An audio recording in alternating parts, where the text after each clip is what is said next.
또 예배의 자리에 나오신 우리 성도님들 가정 가운데, 삶의 자리 가운데 하나님이 주시는 기쁨이 가득하시길 예수님의 이름으로 축복합니다. 태풍의 영향 때문인지 또는 지난 금요일 입추에 접어들어서인지 날이 조금은 선선해진 것 같습니다. 어제 저녁에 서천을 아내와 함께 걷는데 바람도 적당하게 딱 불더군요.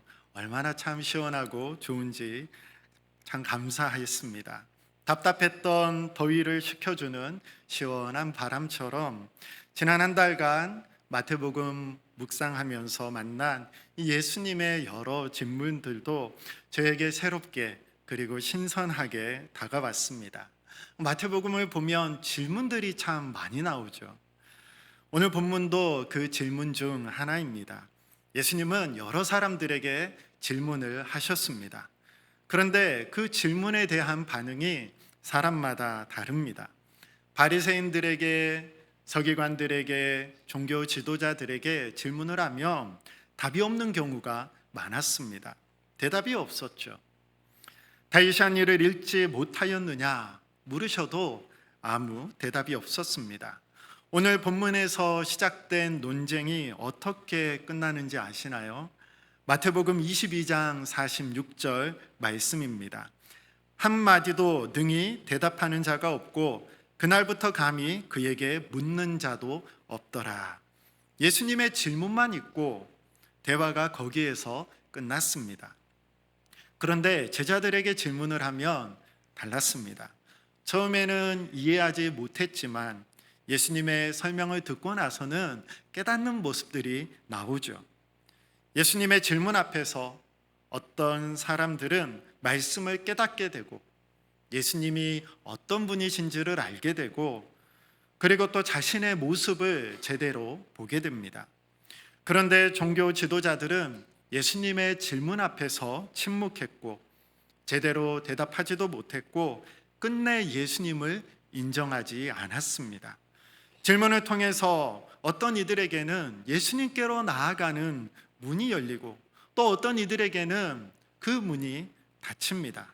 그 이유가 무엇일까요? 오늘 말씀을 통해서 함께 살펴보고자 합니다.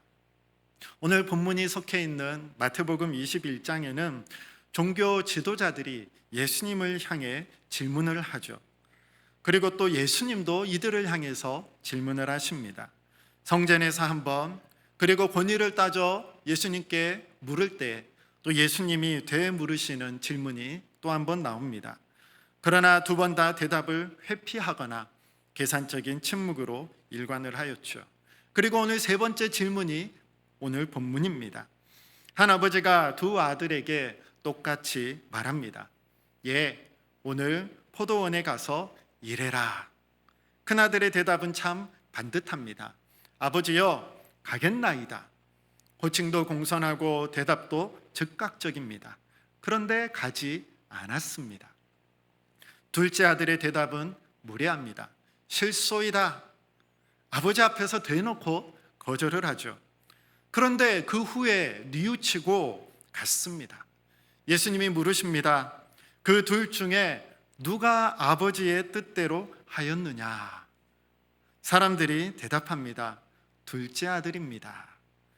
저도 예수님의 질문 그대로 한번 물어보겠습니다. 아버지의 뜻대로 한 사람은 누구인가요? 내하고 안 간 큰아들인가요? 아니면 싫다 하고 뉘우치고 다시 간 둘째 아들인가요? 한번 소리내어 대답해 보시기 바랍니다. 누구인가요? 맞습니다. 둘째 아들입니다. 세 번의 질문 후에 드디어 대답이 제대로 나왔습니다. 그것도 정답입니다. 그런데 대제사장들과 장로들의 대답을 들으신 예수님께서 이렇게 말씀하십니다. 오늘 본문 31절입니다. 세리들과 창녀들이 너희보다 먼저 하나님의 나라에 들어가리라. 평생 예하며 살아온 종교 지도자들보다 평생 실소이다 하고 살았으나 돌이킨 세리와 창녀가 먼저 하나님의 나라에 들어갔다라고 말씀합니다. 이것이 복음이죠. 누구에게나 문이 열려 있다라는 선언입니다. 세리와 창녀에게도 열려 있었고 종교 지도자들에게도 열려 있었습니다. 그러나 종교 지도자들은 예수님과 직접 대화하고 질문하면서도 예수님을 믿지 못하고 인정하지도 않았습니다. 그들이 하나님 나라에 들어가지 못한 이유는 문이 좁아서가 아닙니다. 활짝 열린 문을 끝내 외면했기 때문입니다. 오늘 말씀은 네 하고 말만 하지 말고 순종해서 바로 가야겠구나, 그러한 결론이 아닙니다. 오히려 우리는 가겠습니다 말은 하고 못 간 날이 훨씬 더 많은 사람들이죠. 오늘 말씀은 이런 우리를 향해 돌이키고 믿고 은혜의 발걸음으로 들어가야 함을 말씀해 주고 있는 내용입니다. 지난주 설교 때 밭에 가라지가 섞여 있어도 곡식 하나를 잃지 않으려는 이 추수 때까지 참으시는 아버지에 대해서 말씀을 들었습니다. 심판이 미뤄진 것 자체가 은혜였죠. 바로 그 참으심으로 기다린 시간에 오늘 한 아들이 등을 돌렸다가 다시 포도원으로 들어갔습니다. 본문을 더 깊이 보면 큰아들의 대답은 완벽했어요. 아버지를 부르는 말도 예의도 바르고 태도도 다 좋았습니다. 말만 잘해서 되는 거라면 큰아들은 100점입니다. 그런데 성경은 한 줄을 더 붙입니다. 하더니 가지 아니하고. 이 아들의 모습 어디서 많이 본 것 같지 않으신가요? 마태복음 7장 21절 말씀입니다. 나더러 주여 주여 하는 자마다 다 천국에 들어갈 것이 아니요 다만 하늘에 계신 내 아버지의 뜻대로 행하는 자라야 들어가리라. 말은 잘하지만 정작 가지 않은 큰 아들이 주여 주여 하고 입으로만 부르는 사람이죠. 예수님은 이 큰 아들로 비유한 사람들은 예수님께 권위를 따지던 대제사장들과 장로들이었습니다. 이들은 평생 하나님께 네 하겠습니다, 네 알겠습니다 하며 살아온 사람들이죠. 늘 성전을 지켰고 율법을 달달 외웠으며 안식일을 어긴 적이 없었습니다. 그런데 정작 외면하고 가지 않았습니다. 큰아들이 가지 않은 포도원은 어디일까요? 32절입니다. 요한이 의의 도로 너희에게 왔거늘 너희는 그를 믿지 아니하였으되. 그들이 가야 했던 포도원은 그저 착한 일을 많이 쌓는 곳이 아니었습니다. 예배를 더 잘 드리고 제물을 많이 바치는 곳도 아니었습니다. 세례 요한이 전해준 말을 믿고 죄를 뉘우치고 하나님께로 다시 돌아오는 것이었습니다. 반대로 당시 손가락질 받던 세리와 장녀들이 한 일은 요한이 전한 말을 그대로 믿고 마음으로 받아들인 것뿐이었죠. 요한이 말한 의의 도는 하나님이 죄인을 구원하시려고 예수님을 통해서 열어놓으신 구원의 길입니다. 요한은 그 길을 앞서 걸으며 가리킨 사람이죠. 그래서 요한을 믿는 것은 요한이 가리킨 예수님을 믿는 것입니다. 그래서 32절에 3번 반복되는 단어가 있습니다. 어떤 단어일까요? 바로 믿음입니다. 믿음. 본문을 보면 너희는 그를 믿지 아니하였으되. 그러나 세리와 청년은 어떻게 했나요? 믿었으며. 너희는 끝내 뉘우쳐 어떻게 했다고요? 믿지 아니하였다 말을 하고 있습니다. 이들은 네라고 대답은 했지만 그러나 제대로 믿지 않았던 사람들이었죠. 행하다가 아니라 믿다가 3번 반복해서 나옵니다. 포도원에 가라는 아버지의 뜻을 행하는 것은 하나님이 보내신 일을 믿는 것입니다. 그래서 포도원에 간다는 것은 내 힘으로 착한 일을 하는 것이 아니라 예수님을 믿고 뉘우쳐 예수님을 통해 베풀어 주시는 은혜를 받아들이는 것입니다. 종교 지도자들은 문제를 몰라서가 아니었습니다. 예라고 말은 하지만 예수님을 받아들이지 않고 이미 자신들은 넘친다, 이미 자격과 조건을 다 갖추고 있다 생각하며 예수님을 거절하고 예수님을 통해 열린 그 문을 거절한데 필요 없다고 여긴 데 있습니다.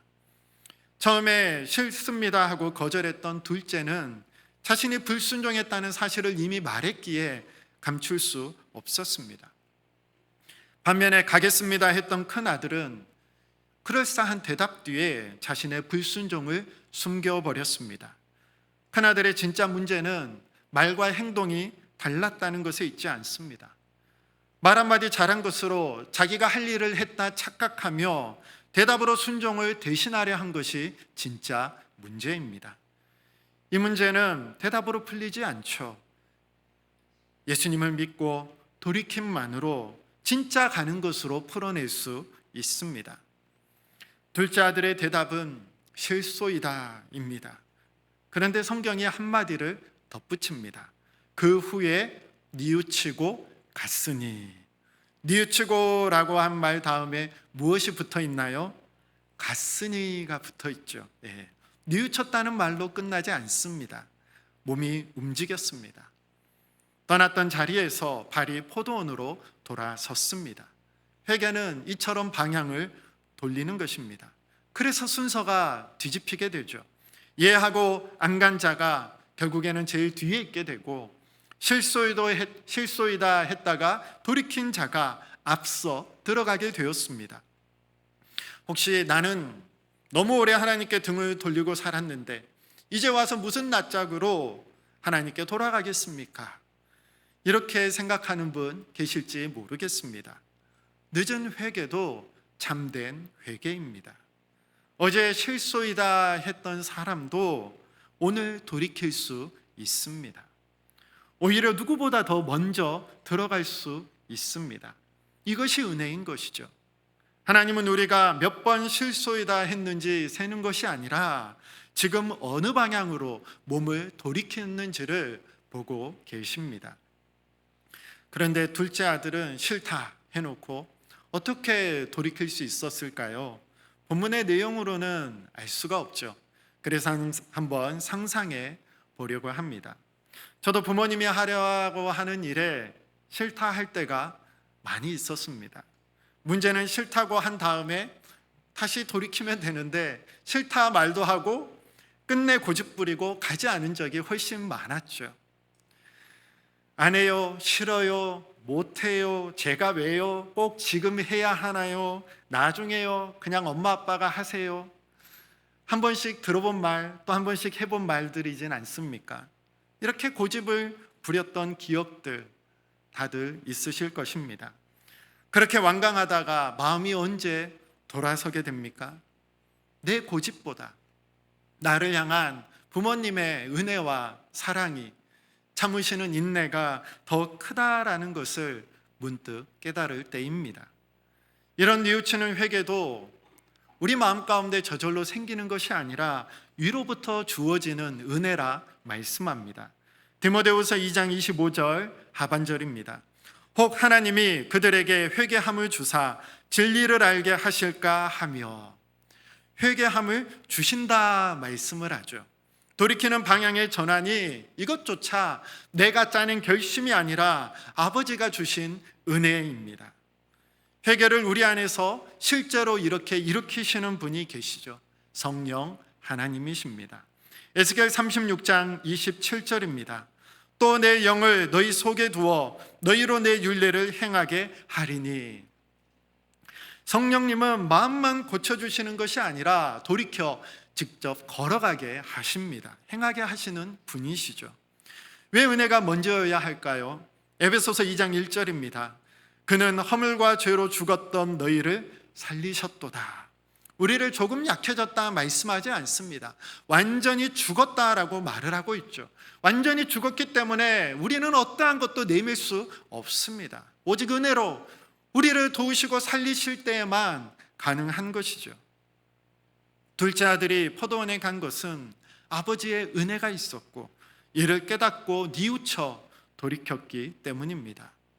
세례를 받는 요단강에 나온 사람들도 자격을 갖추어서 나온 것이 아니라 자신의 죄를 자복하며 세례를 받았습니다. 자격이 갖추어져 돌아가는 것이 아니라 자격이 없지만 그러나 불러주심에 감사함으로 은혜의 발걸음으로 나아가게 되는 것이죠. 아버지를 사랑하기에 다시 돌이켜 포도원으로 갑니다. 그러나 아버지를 사랑해서 가는 것이 아니라 인정받으려고 혹은 무언가를 얻어내려고 거래하듯이 갈 수도 있습니다. 그렇게 가면 포도원에 몸은 있지만 그러나 마음은 아버지 곁에 없습니다. 빛의 화가라고 불리는 렘브란트가 그린 누가복음 15장에 탕자의 귀양이라는 작품이 있습니다. 아마 많이들 보셨을 것입니다. 둘째 아들을 품어주는 이 아버지가 있죠. 따뜻한 이 인자한 얼굴, 그리고 이 손으로 돌아온 탕자인 아들을 꼭 껴안아 줍니다. 그리고 그 옆에 얼굴에 빛이 있는 큰아들이 있습니다. 그런데 큰아들의 모습이 어떤가요? 이 돌아온 동생을 아버지 옆에서 같이 껴안아 주는 것이 아니라 멀찍이 서서 그저 쳐다만 보고 있는 것을 볼 수가 있습니다. 이 큰아들은 아버지를 오래 섬겼습니다. 아버지의 명령을 어긴 적도 없습니다. 그러나 그의 순종은 아버지를 사랑해서가 아니라 대가를 바라는 거래였습니다. 아버지를 아버지로 사랑한 것이 아니라 주인처럼 섬겼기에 집 안에 있었지만 실상은 아버지를 떠난 자였습니다. 순종의 거래가 되는 순간 우리는 남의 집 일꾼이 되고 맙니다. 그러면 아버지는 왜 굳이 아들에게 포도원 일을 맡겼을까요? 일손이 없어서가 아니죠. 아버지에게는 그 일을 시킬 만한 사람 얼마든지 있습니다. 그런데도 아들을 부르십니다. 남의 집 일꾼은 삭슬 받고 일을 합니다. 그러나 아들은 아버지의 아들로서 포도원으로 부름을 받았습니다. 일을 맡기신 것 자체가 이미 아들로 여기신다라는 표지입니다.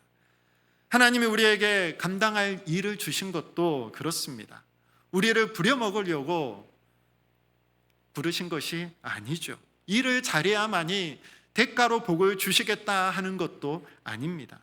이미 은혜를 주셨기에 그 은혜의 자리에 참여하는 자로 우리를 불러 주셨습니다.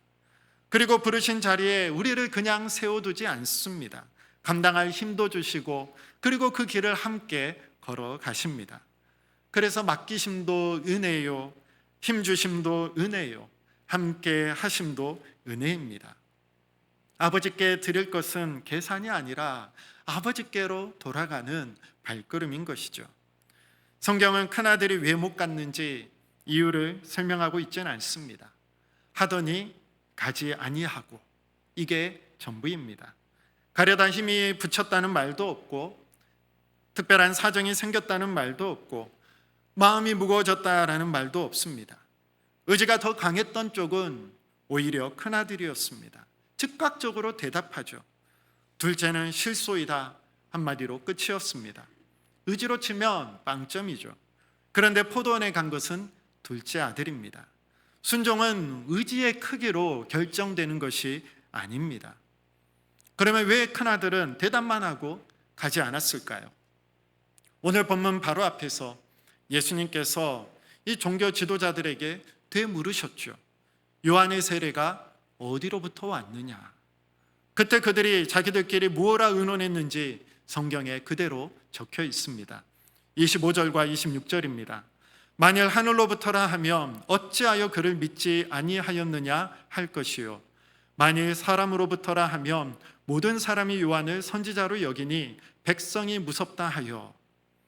이렇게 의논하고는 우리가 알지 못하노라 예수님께 대답했습니다. 몰라서 한 것이 아닙니다. 계산하고 따지고 손해를 피할 답을 찾아내 말한 것이죠. 강한 의지가 있지만 전부 자기 자신을 지키는 데만 썼습니다.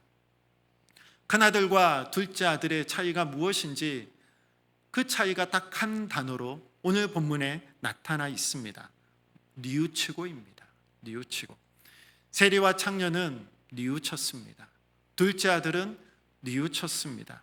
그러나 종교 지도자들은 끝내 뉘우치지 않았습니다.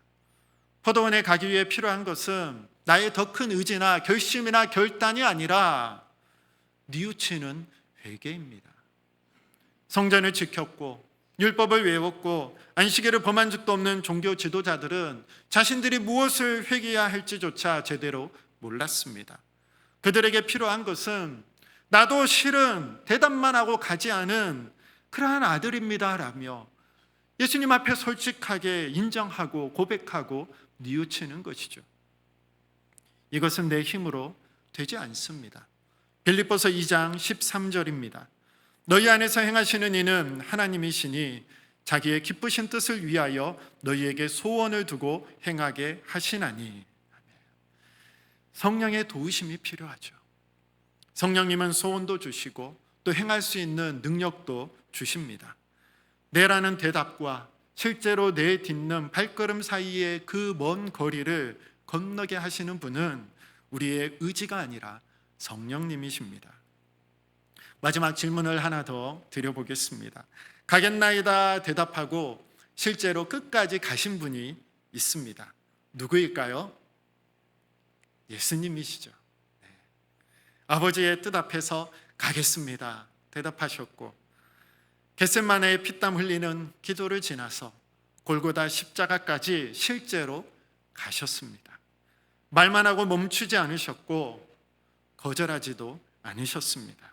처음부터 끝까지 예라고 응답하시고 순종하신 유일한 참 아들입니다. 완전히 순종하신 예수님이 우리의 불순종의 모든 값을 십자가에서 다 치르셨습니다. 그래서 우리는 심판을 면하기 위해 대가로 뭔가를 더 얻기 위해 나의 체면을 위해 나의 어떠한 보여지는 모습을 위해 억지로 가고 억지로 순종하는 것이 아닙니다. 이미 순종을 다 이루신 예수님, 그 뒤를 예수님과 더불어 나아가는 것이죠. 오늘 포도원으로 향하는 우리의 발걸음은 나의 연약한 가냘픈 결심 위에 놓여 있는 것이 아니라 그 길을 끝까지 걸어가신 예수 그리스도, 우리 주님이라는 단단한 반석 위에 놓여 있습니다. 비유 속 두 아들과 달리 예수님이야말로 하나님 아버지께 완벽히 순종하신 참된 아들입니다. 반면에 우리는 말만 이해하고 실제로는 순종하지 못했던 자들이었죠. 그러나 로마서 5장 19절에 한 사람이 순종하심으로 많은 사람이 의인이 되리라, 이 말씀처럼 온전히 순종하신 예수 그리스도로 인해 우리에게도 은혜의 포도원 문이 열렸습니다. 그동안의 불순종과 거칠에 대한 무거운 마음은 모두 예수님이 이루신 십자가 위에 올려놓으시길 바랍니다. 세리와 장녀 같은 보잘것없는 우리지만 뉘우치고 돌아올 때 품어주시는 주님의 은혜로 우리는 다시 일어설 용기를 얻습니다. 오늘 말씀을 듣고 가겠습니다 대답만 하고 내 힘으로 해보려 하였지만 도저히 이룰 수 없었던 것들이 있다면 이 시간 그것 하나 떠올려 보시기를 바랍니다. 용서하려 했으나 미룬 일들, 미룬 사람, 또 외면했던 관계들, 또 손을 놓아버린 섬김의 자리들 떠올리는 것 하나씩 있을 수 있습니다. 이때 내 힘으로 다시 해야지 이렇게 다짐하는 것이 아니라 정직하게 이 고백으로 나아가길 원합니다. 아버지, 저는 가지 않았습니다. 그리고 제 힘으로는 도무지 가지 못합니다. 이것이 우리의 솔직한 고백이죠. 앞의 고백은 정직한 뉘우침이고 뒤의 고백은 성령님의 도우심을 구하는 기도입니다. 내 힘을 내려놓을 때 비로소 성령께서 우리 가운데 일하십니다. 내 의지로 할 때는 순종이 피하고 싶은 짐이지만, 부담이고 무거운 일이지만 성령께서 은혜를 부어주시면 걸어갈 소원과 용기가 생깁니다. 그러니 이번 한 주 이렇게 기도하며 나아가시기를 바랍니다. 우리 한번 화면을 보고 이 마음으로 함께 이렇게 기도했으면 합니다. 아버지, 저는 가겠다고 대답만 하고 가지 않았습니다. 제 힘으로는 돌아갈 수도 순종할 수도 없습니다. 성령님, 제 안에 돌이킬 마음을 주시고 오랫동안 멈춰있던 제 발걸음을 그 은혜의 문 안으로 내딛게 하옵소서. 이렇게 주님을 의지하며 성령님의 도우심을 구하며 멈춰있던 발걸음 주의 은혜로 돌이켜 나아갈 수 있는 저와 우리 모든 성도님들 되시기를 바랍니다. 유튜브에 찬양을 자주 듣는데 그 찬양 중에 오직 예수뿐이네라는 찬양이 있습니다. 9년 전에 올라온 유튜브 찬양인데요, 이 조회수가 지금 856만입니다. 그 밑에 댓글이 쫙 달려 있는데 이 찬양 밑에 댓글이 800개가 달려 있습니다. 어떤 댓글이냐면, 이 찬양을 통해서 은혜를 받았다, 내가 이러한 삶을 살았는데 참 이 찬양이 나에게 큰 위로요 힘이 되었다 하는 그런 글들이 많았습니다. 그 댓글 중에 4년 전 이 글이 달렸는데 제가 한번 읽어드리겠습니다. 가난한 집에 태어나 주님을 믿고 항상 의지를 했었습니다. 교회도 열심히 다니고 그랬었는데 집안 환경이 나아지고 저는 교회를 안 나가기 시작했고 주님을 잊어버린 채 어릴 때부터 술과 담배를 시작했습니다. 싸우기도 많이 싸웠고 부모님은 학교에 자주 오셨으며 징계도 정말 많이 받았습니다. 그러던 중 고3 때 아버지가 아프시면서 집안이 다시 기울기 시작하고 20살 때는 가장 친한 친구가 자살로 제 곁을 떠나고 현재 21살에 아버지께서 새로운 사업을 시작하셨지만 잘 되지 않고 있습니다. 하지만 저는 정말 어리석게도 힘들어지니 다시 주님을 찾게 되고 의지하게 됩니다. 앞으로 제가 힘들던 힘들지 않던 주님의 은혜를 잊지 않고 항상 주님만을 의지하며 살아갈 수 있도록 도와주세요. 아멘. 이렇게 글을 남긴 청년의 글, 4년 전의 글이죠. 뉘우치고 다시 돌아올 테니 아버지가 받아주기를, 앞으로 주님만 의지하며 살게 해달라는 이 고백이 참 마음에 많이 와 닿았습니다. 그 찬양이 어떤 찬양이었을까요? 제가 한번 불러보겠습니다. 은혜 아니면 살아갈 수가 없네. 호흡마저도 다 주의 것이니 세상 평안과 위로 내게 없어도 예수, 오직 예수뿐이네. 그 신계회 다 볼 수도 없고 작은 고난에 지쳐도